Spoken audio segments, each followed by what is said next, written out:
Olá, meus queridos. Eu sou Michele de Oliveira, falando do canal Envelheci e Aí. E nesta quinta-feira nós vamos estar abordando os tipos de violências cometidos contra a pessoa idosa. Esse tema foi escolhido por nós devido ao Junho Violeta que está acontecendo aqui, que nós estamos vivenciando essa bandeira de combate à violência contra a pessoa idosa. Então foi estabelecido pela ONU que o dia 15 de junho seria o dia para lembrar, da conscientização do combate à violência contra a pessoa idosa. E, portanto, nós, enquanto canal, que também levanta essa bandeira contra a violência, seja ela em qualquer faixa etária ou para qualquer grupo, que vivencie, que seja alvo de violência. Então, como nós levantamos essa bandeira, uma forma que eu encontro de estar ajudando no combate à violência justamente está esclarecendo o que são esses tipos de violência, como elas são sofridas e quais as penalizações que nós temos em relação a elas, tá? A nossa principal base hoje vai ser o Estatuto do Idoso, mas o Código Civil do Brasil, o Código Civil Penal também, ele estabelece as penalizações em relação à pessoa idosa, mais apoiada no Estatuto da Pessoa Idosa. Então vamos lá. É um tema difícil de ser tratado, foi um tema da minha dissertação de mestrado, trabalhei violência contra o idoso no contexto familiar, mas essa violência ela pode acontecer em qualquer âmbito, onde a pessoa idosa frequente, onde ela costuma estar, ou onde ela está de passagem. Infelizmente, as violências não têm lugar para acontecer. Elas acontecem de fato nos ambientes que são mais conhecidos da pessoa, tá? Elas geralmente são, os agentes que cometem a violência, geralmente são pessoas próximas aos idosos, tá? São filhos, genros, noras, vizinhos, pessoas que estão muito perto, muito próximas, Enquanto eu estava realizando a minha pesquisa, aqui nós temos ainda que, de forma geral, são os filhos homens que mais violentam os pais idosos, ou os homens que mais violentam mesmo em outros contextos que não seja a família. Porém, no período que eu desenvolvi a minha pesquisa, o número de mulheres violentando os seus pais idosos chegou muito próximo ao número de homens que violentavam seus pais idosos. Então, teve uma mudança aí de percepção em relação ao gênero do agressor, da pessoa que está cometendo a violência contra a pessoa idosa. Ou seja, não é uma questão de gênero mais, As pessoas estão violentando de maneira geral, independente do gênero, tá? Quais são os tipos de violência? Nós temos a violência verbal, que é quando você de fato verbaliza algo que humilha, que discrimina, que constrange a pessoa idosa, e isso pode ocasionar violência psicológica, violência emocional. Nós temos a violência física, que é quando você tem ali a efetuação na parte corpórea, a pessoa sente no seu corpo a consequência da violência, e pode se estabelecer empurrão, puxão de cabelo, socos, beliscão, tá? O mínimo possível que seja que leve a uma lesão corporal é configurado como violência. Por que eu falo do beliscão? Tem muitos casos de cuidadores de idosos, familiares ou profissionais, que cometem esse tipo de violência contra o idoso como uma forma ali de persuadi-lo a fazer ali o que se quer, a comer, a dormir, a tomar banho, uma forma de pressão sobre o idoso. Então, acontece o beliscão, Talvez isso seja ocasionado, a questão do beliscão, porque muitas pessoas comparam o idoso com algum tipo de dependência à criança. A criança também sofre muito esse tipo de agressão, configurada no beliscão. Então, só para que vocês tenham uma ideia, pode acontecer através de soco, de empurrão, de puxão de cabelo, de uma violência aí, que você configura mais na adultez, mas também pode ser na forma de um beliscão, por exemplo, na hora do cuidado. Isso também é configurado como violência física, tá? E nós vamos ter também a violência psicológica. A violência psicológica está configurada também no constrangimento, quando há um impedimento de que essa pessoa tome suas próprias decisões. Também pode estar configurada no isolamento dessa pessoa idosa, ou o isolamento proposital, As pessoas pegam um canto da casa, um quarto, e isolam aquela pessoa, então ela não tem mais contato com as outras pessoas, ela não sai mais de casa, e isso impede ela de ir e vir, e portanto também acomete um tipo de violência psicológica. Então temos o constrangimento, a discriminação, a limitação do ir e vir, tudo isso se configura como uma violência psicológica, tá? Temos também a violência de patrimônio. A violência de patrimônio ela vai englobar dinheiro, cartão de crédito, cartão da aposentadoria, a própria casa. Tem muitos filhos que o idoso tem uma casa ou mais de uma casa, eles se apossam daquela propriedade, moram ou colocam para alugar e o idoso não vê o resultado, o dinheiro que é proveniente dessa venda ou desse aluguel. É utilizado no bem próprio, então isso é considerado uma violência patrimonial, quando a pessoa se apropria de algo que não é seu, principalmente de bens imóveis, tá? Mas pode se configurar dinheiro, cartão de crédito, até mesmo objetos pessoais, tá? E muitas vezes as pessoas fazem isso, os agentes de violência fazem isso como uma forma de constranger mesmo o idoso. Pegam um objeto que é importante para ele, não é só dinheiro, um objeto de valor, mas que é do idoso, é pertencente a ele, e nenhuma outra pessoa deveria estar se apropriando disso, né? Ele tem que ter a liberdade de usar os seus objetos e as suas coisas. E também tem a violência moral, a violência de abandono, né? A violência de abandono, ela pode estar junto com a violência de negligência, tá? Está muito próximo.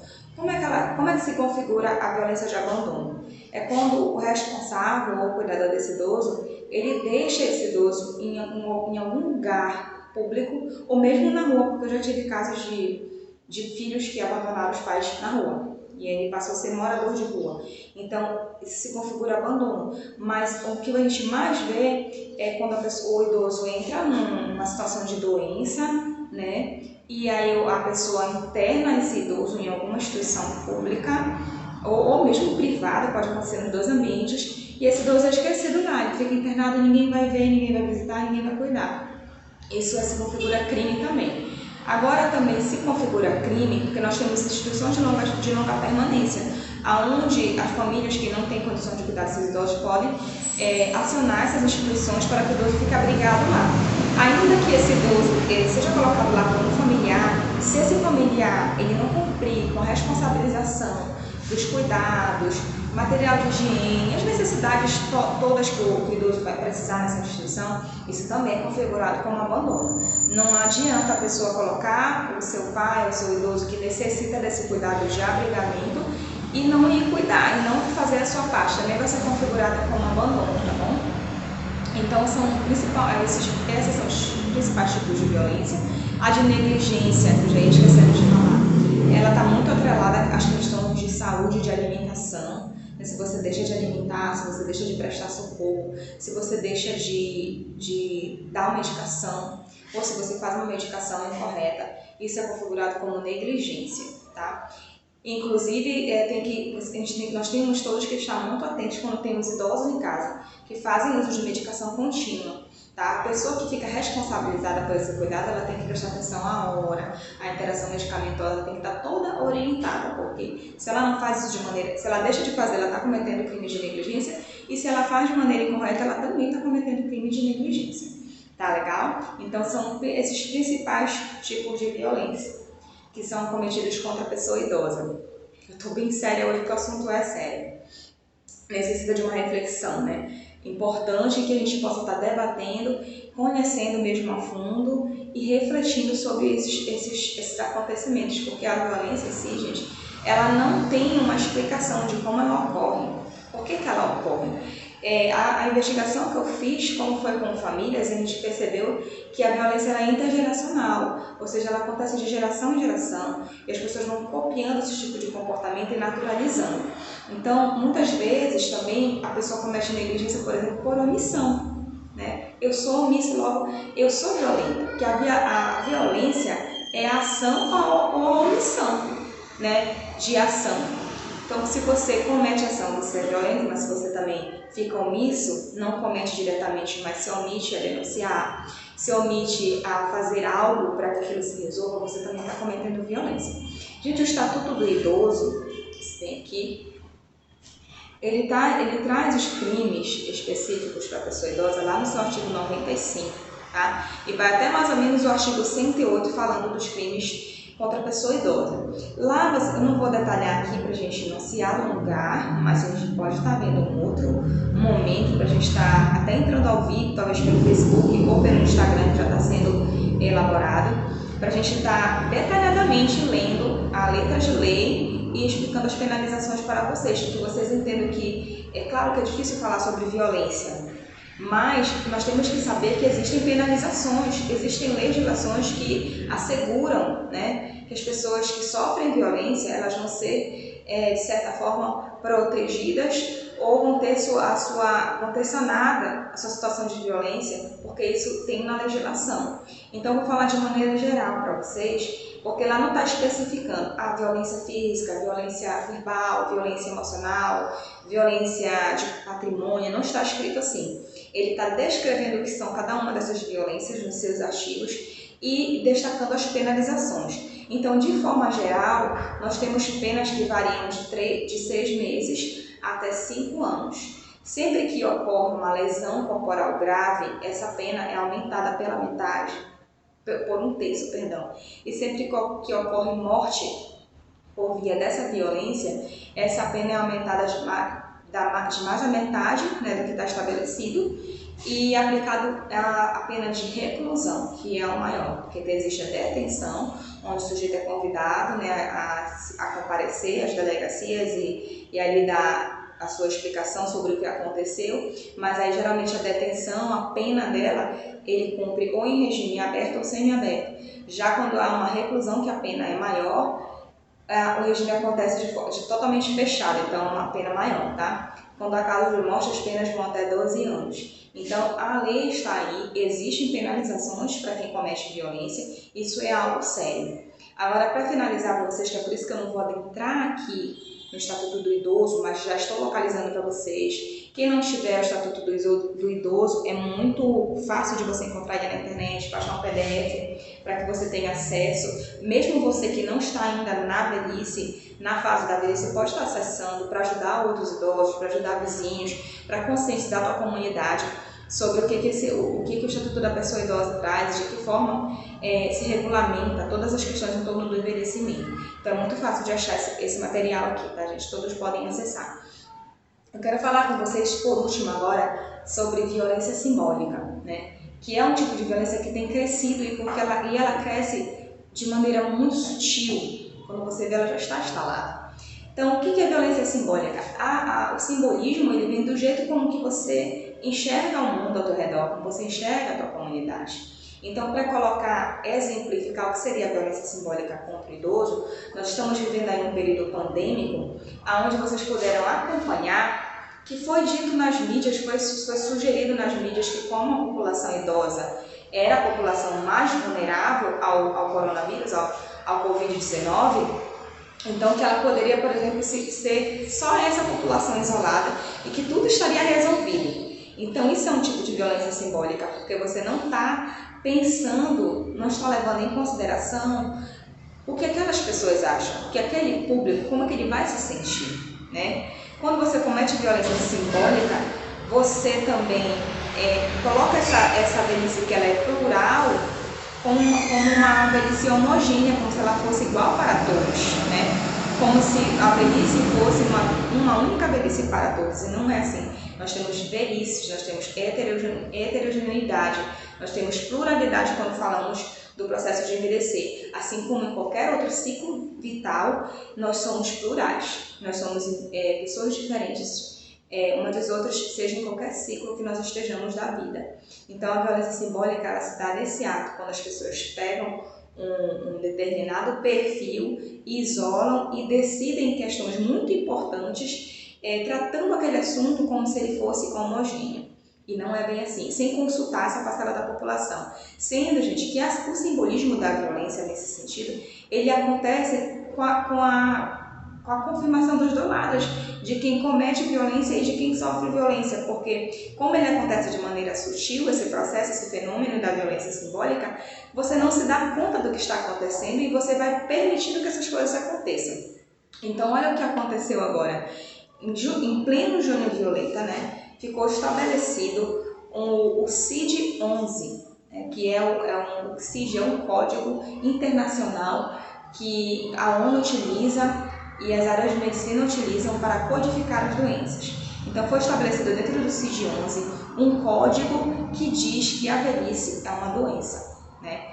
Então a gente fica abismado com isso, as pessoas que estudam envelhecimento ficam indignadas, eu estou indignada até agora, em ter tido essa notícia de que justamente em pleno Junho Violeta nós temos uma sociedade, um mundo, porque isso foi decidido de forma mundial, que estabelece a velhice como uma doença. Então isso é a prova concreta de que existe uma violência simbólica em torno do processo de envelhecimento e em torno da velhice, né? A velhice não é uma doença, a velhice é uma fase e ela é enfrentada, ela é vivida pelas pessoas de maneiras diferentes e é isso que nós precisamos combater. Esses discursos, eles são afirmados devido aos processos culturais que nós estamos vivenciando, às falas culturais que nós temos. Por exemplo, se qualquer um de nós já ouviu falar do que foi que fulano faleceu, ele morreu de velhice. Ninguém morre de velhice, gente. Aquela pessoa, ela tem ou um tipo de doença ou um conjunto de doenças que ocasionou a sua morte. Ela não morreu de velhice, ela morreu de um conjunto de doenças.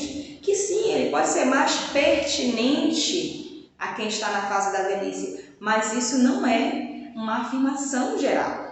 As pessoas podem chegar a 100, a 120 anos saudáveis, sem doenças que comprometam a sua saúde. Então a gente já falou disso aqui, se você cuidar da tua qualidade de vida, você consegue vivenciar uma velhice salutar, uma velhice prolongada, uma velhice com qualidade. Então não se pode estabelecer, usar um único perfil.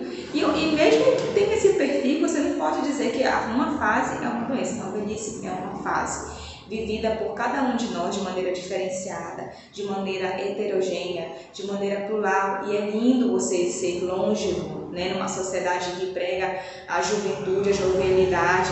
É lindo você conseguir viver na tua sociedade com toda a experiência que você acumulou de vida. É lindo você saber que você ainda se desenvolve enquanto ser humano. Enquanto você estiver vivo, você ainda está se desenvolvendo, você ainda está construindo, você ainda está produzindo. Pode você não estar produzindo para um mercado, para uma visão mercadológica da coisa, como eles veem a improdutividade da velhice, o preconceito que gera esse conceito de improdutividade na velhice. Mas não é bem assim. Nós sabemos que cada um de nós podemos produzir, seja em que idade for, de formas diferentes, de formas singulares. Então vamos combater esse tipo de coisa, porque isso é promovido pelo preconceito que há. E se nós permitir, esse código está previsto para já entrar em vigor em janeiro de 2022, está bem aí. Então nós aqui no Pará já estamos nos movimentando. Eu estou falando hoje com uma amiga, com uma advogada, que é a diretora, a presidente da Comissão em Defesa do Direito das Pessoas Idosas aqui do Pará, e nós já estamos nos mobilizando, inclusive, para estar debatendo de que forma que nós vamos estar trabalhando essa questão para que isso não aconteça, para que isso não entre em vigor. Porque se as pessoas morrem de um conjunto de doenças, isso precisa estar estabelecido nesse código. E não identificar e não codificar a velhice como uma doença. Isso não é doença, isso é uma fase da vida pertinente a qualquer um de nós. Esse é o seu futuro e você precisa lutar por ele. Então, se você sofrer violência, ou se você conhece alguém que está sofrendo violência nesse momento, ou que passa por alguma situação de violência, denuncie. Você pode procurar qualquer delegacia da sua cidade, ou uma delegacia especializada, ou ainda ligar no Disque 100, que é um dos canais que mais recebem denúncias. Só esse primeiro semestre de 2021 foram quase 34 mil denúncias, contra a pessoa idosa, de violência contra a pessoa idosa. Então nós precisamos urgentemente levantar essa bandeira. Ela não é de hoje, nós que estudamos envelhecimento já levantamos essa bandeira com mais tempo, mas parece que isso tem se tornado cada vez mais frequente e a gente tem que lutar, continuar lutando e não desistir. E essa questão aí da ONU ter estabelecido esse código dentro da medicina, que é o código que alimenta todos os tipos de doenças, que codifica doenças como uma forma de facilitar o trabalho de médicos, pessoas que trabalham na área da saúde. Quando ela classifica isso mundialmente como velhice sendo doença, nós temos uma perda muito grande. Então isso não pode acontecer. Eu conto com vocês para levar essa bandeira à frente e dizer não à violência. Até a próxima quinta-feira. Fiquem todos com Deus.